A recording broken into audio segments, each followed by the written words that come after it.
उत्तर प्रदेश और बिहार के पर्यटन को बढ़ाने के उद्देश्य से बनारस से गुजरते हुए बंगाल गंगा क्रूज को चलाने की तैयारी है और अब इसकी शुरुआत भी हो चुकी है। हम उसी क्रूज में मौजूद हैं।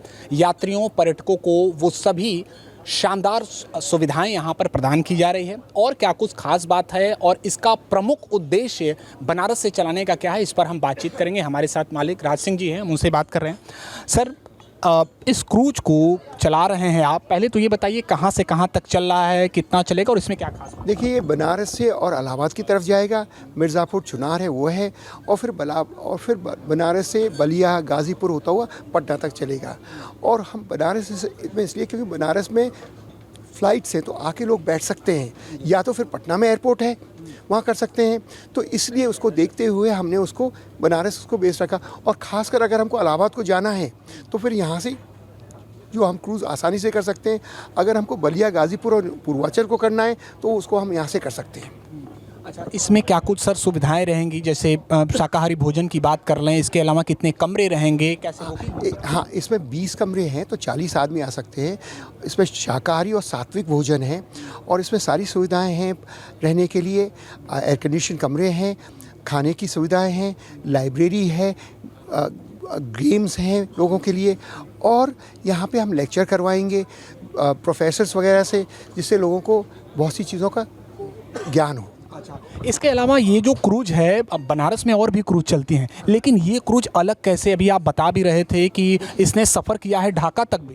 देखिए, ऐसा है, ये क्रूज़ अलग ही है क्योंकि ये डे क्रूज़ नहीं है, ये 2 घंटे का क्रूज़ नहीं है, ये रहने वालों का क्रूज़ है। तो इसमें लंबे जैसे बनारस से बाहर का जो वो है उसके हिसाब से बनाया है, बल्कि ये जो डे क्रूज़ेज़ है या सिर्फ आरती का है उसके हिसाब से नहीं है। ना वो हम कर सकते हैं क्योंकि जहाज़ को देखते हुए ना हम घाट पे जा सकते हैं और ना हम जाएंगे टेक्निकली। तो इसलिए ये जहाज़ लंबी दौड़ के लिए, लंबे एरिया के लिए है, एंड इसीलिए हम उसको गाज़ीपुर, बलिया, इलाहाबाद चलाएंगे। अच्छा, इसका प्रमुख उद्देश्य, जैसा कि आप बता भी रहे थे कि पर्यटन को बढ़ावा देना है, और क्या कुछ इसका मुख्य उद्देश्य है इस क्रूज़ को चलाने? से पर्यटन को भी देना है, यहाँ के बहुत से जो क्राफ्ट्स वगैरह हैं उनका भी देना है, क्राफ्ट्स वगैरह के लिए, जिससे उनका भी प्रमोशन हो, यहाँ की टेक्सटाइल्स का प्रमोशन हो। सो बहुत सी ऐसी चीज़ें बनारस की हैं जिनका प्रमोशन हो। यहाँ का गायन है, क्लासिकल म्यूजिक, उन सब चीज़ों को हम प्रमोट करने के लिए कर रहे हैं। सर, एक बात है कि जो बुकिंग होगी वो ऑनलाइन होगी? ऑनलाइन भी होगी, हमारे ऑफिस के थ्रू भी होगी, यहाँ के लोकल टूर ऑपरेटर्स हैं उनके थ्रू भी होगी, तो किसी भी तरीके से हो सकती है। पर पहले होगी, एडवांस में होगी, लास्ट मिनट बुकिंग हमारे यहाँ नहीं हो सकती। अच्छा, एक अंतिम सवाल सर, इसमें किसका किसका सहयोग है? क्या भारत सरकार, प्रदेश सरकार? देखिए, इसमें पूरा भारत सरकार का सहयोग है। Ministry of shipping, inland waterways authority of India जो है वो पूरा कोऑर्डिनेट करिए। उन्होंने ही हमको यहाँ पे चढ़ने उतरने के लिए जेटी का बोला कि आप नमो घाट पे करो, तो पूरा का पूरा है।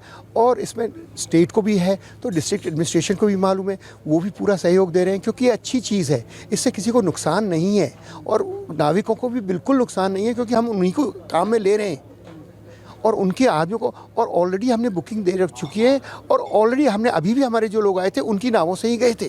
तो यानी कि बनारस के भी जो तटवर्ती क्षेत्र हैं उनको आप इस क्रूज के माध्यम से लोगों को दिखाएं? बिल्कुल ऐसा है, बिल्कुल सही है आपका मानना। चलिए, शुक्रिया बातचीत के लिए। तो ऐसे में इस क्रूज के माध्यम से जो देश भर के पर्यटक हैं, यात्री हैं, वो सुविधाजनक सफ़र का अवसर प्राप्त कर सकेंगे। एबीपी न्यूज़ के लिए वाराणसी से निशांत चतुर्वेदी।